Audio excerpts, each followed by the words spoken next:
महाराष्ट्र के चुनावी रण में ओवैसी फडणवीस में जुबानी जंग। एएमआईएम आपको बता दें, चीफ ओवैसी पर देवेंद्र फडणवीस का हमला भी सामने आया है। ओवैसी महाराष्ट्र में औरंगजेब का महिमा मंडन कर रहे हैं। फडणवीस ने यह कहा अपने बयान में, भारत का मुसलमान औरंगजेब को हीरो नहीं मानता है, ये भी उन्होंने कहा। फडणवीस के बयान पर अब आपको बता दें ओवैसी का भी बयान सामने आया है।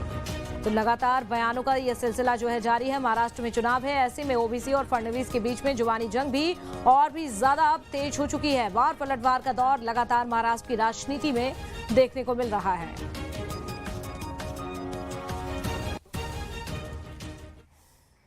और चले बात करेंगे महाराष्ट्र विधानसभा चुनाव की, जहां पर यह जुबानी जंग तो हावी है, लेकिन प्रचार में वोट जिहाद और धर्म युद्ध के बाद अब औरंगजेब के साथ ही पाकिस्तान की भी एंट्री हो चुकी है।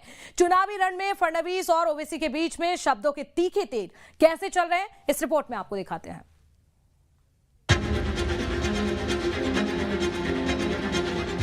महाराष्ट्र के रण में फडणवीस वर्सेस ओवैसी। आजकल तो ये ओवैसी भी यहाँ आने लगा है। तो तुमको क्या बोला जाए, डाकू बोला जाए या चोर बोला जाए? तू मैं तक पहुंची जुबानी जंग। सुन ले ओवैसी, ए देवेंद्र फडणवीस। चुनाव में औरंगजेब की भी एंट्री। यहाँ पर आकर औरंगजेब का महिमा मंडन हो रहा है। अब तुमको खुजली होगी अब जब मैं बोलूंगा यहाँ से। अब विधानसभा चुनाव का प्रचार चरम पर है और बयानबाजी भी हावी हो चुकी है।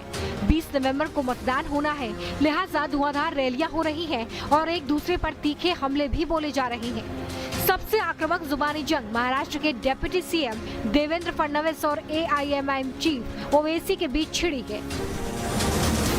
और आजकल तो ये ओवैसी भी यहाँ आने लगा है। मेरे हैदराबादी भाई, उधर ही रहना, इधर को मत आना, इधर को तुम्हारा कोई काम नहीं है।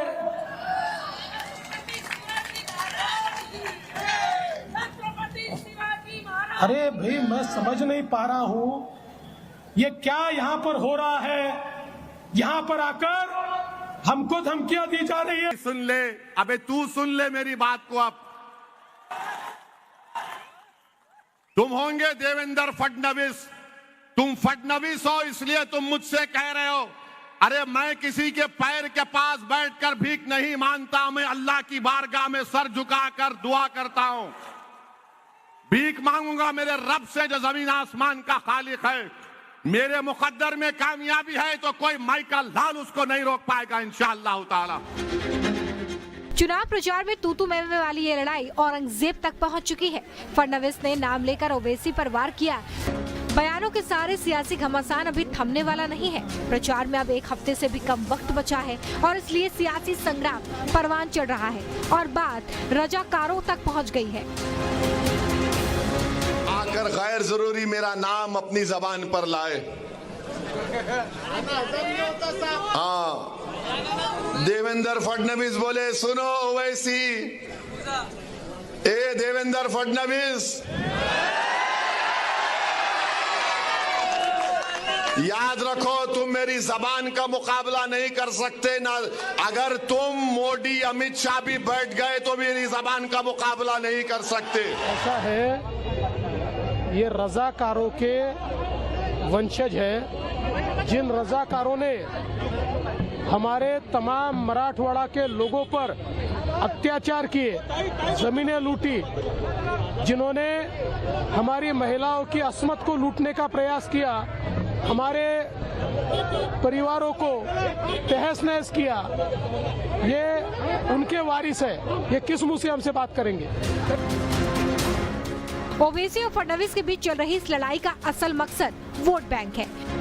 महाराष्ट्र में 38 विधानसभा सीटें ऐसी हैं जिसमें मुस्लिम वोटर्स की आबादी 20% है।